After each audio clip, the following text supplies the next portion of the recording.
I'm going to read a few poems from If Kids Rule the School, selected by Bruce Lansky and illustrated by Stephen Carpenter.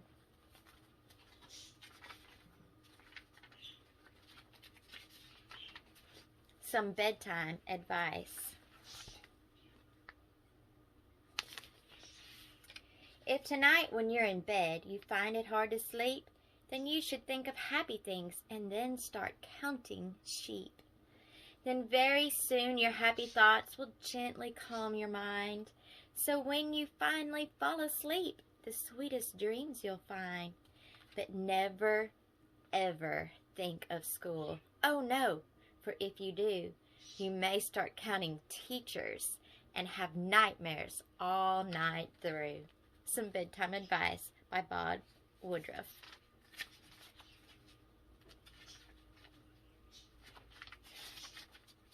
Stanley the Fierce.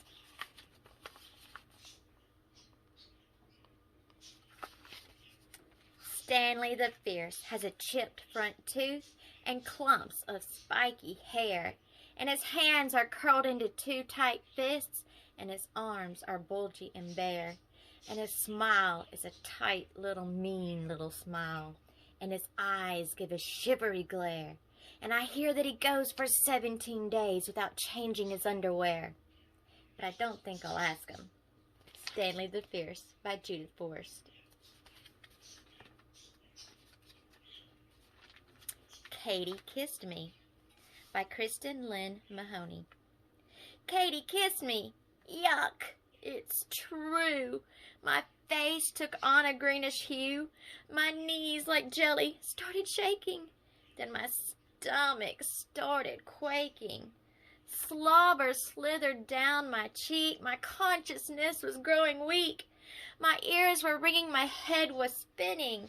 But all the while, Katie was grinning. My heart was pounding through my shirt. My tongue felt like I'd just eaten dirt. Though you may think I've lost my brain, I wish he'd kiss me once again.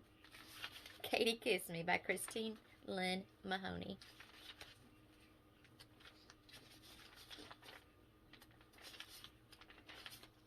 F's Are Fabulous by Ted Shue. Hey, Mom and Dad, I got my grades, and you'll be thrilled to hear the marks on our report cards are changed around this year. A bunch of kids were telling me this morning on the bus that they had heard some teachers say that F's are fabulous and D's are proudly given out for work that's dynamite. They're used to honor kids like me whose brains are really bright. So C, of course, is super cool. I've got a few of those.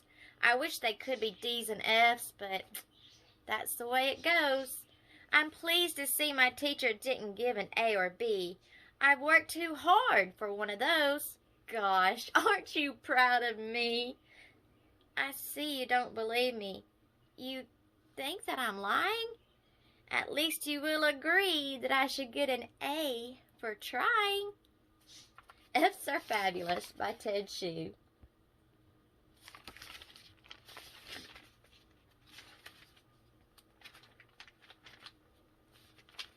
The Aliens Have Landed by Ken Nesbitt.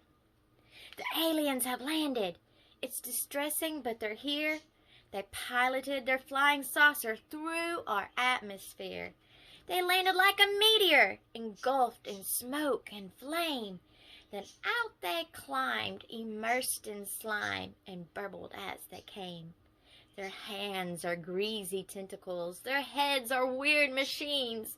Their bodies look like cauliflower and smell like dead sardines. Their blood is liquid helium. Their eyes are made of granite.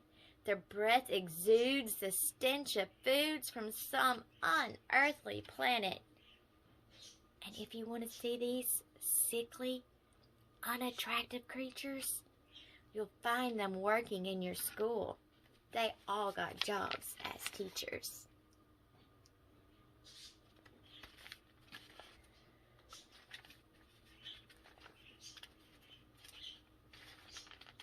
Falling Asleep in Class by Ken Nesbitt. I fell asleep in class today as I was awfully bored. I laid my head upon my desk and closed my eyes and snored. I woke to find a piece of paper sticking to my face. I'd slobbered on my textbooks, and my hair was a disgrace. My clothes were badly rumpled, and my eyes were glazed and red. My binder left a 3-ring indentation in my head.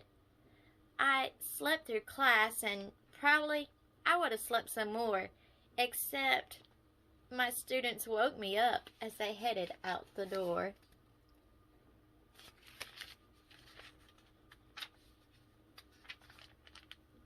My Excuse by Ken Nesbitt.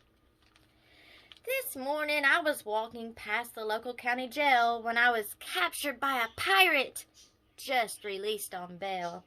He took me to his pirate ship and taught me how to sail and made me wed his daughter, who was covered by a veil. We sailed the 7 stormy seas through hurricane and gale, but while we were marauding, we were swallowed by a whale. We soon expected by torturing the whale with a nail and floating to the shoreline in an empty wooden pail. An Indian then guided us along a western trail and led us to a stagecoach that was carrying the mail. We all delivered letters through the sleet and snow and hail until we found a train, and then we rode upon the rail. I barely made it back to school to tell you of my tale. I'm sorry that I missed the test. I hope I didn't fail.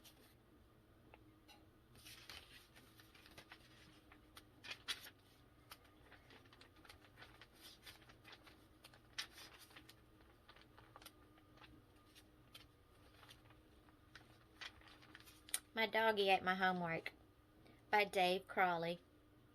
My doggy ate my homework. He chewed it up, I said. But when I offered my excuse, my teacher shook her head. I saw this wasn't going well. I didn't want to fail.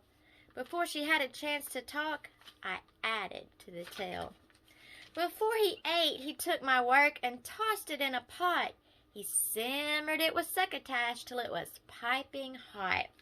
He scrambled up my science notes with eggs and bacon strips, along with sautéed spelling words and baked potato chips. He then took my arithmetic and had it gently fried. He broiled both my book reports with pickles on the side. He wore a doggy apron as he cooked a notebook stew. He barked when I objected. There was nothing I could do. Did he wear a doggy chef hat?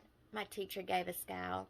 He did, I said, and taking it would only make him growl. My teacher frowned, but then I said as quickly as I could, he covered up with ketchup, and it tasted good. A talking dog who likes to cook.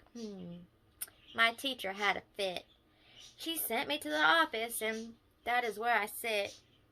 I guess I made a big mistake in telling her all that, 'cause I don't have a doggy. It was eaten by my cat.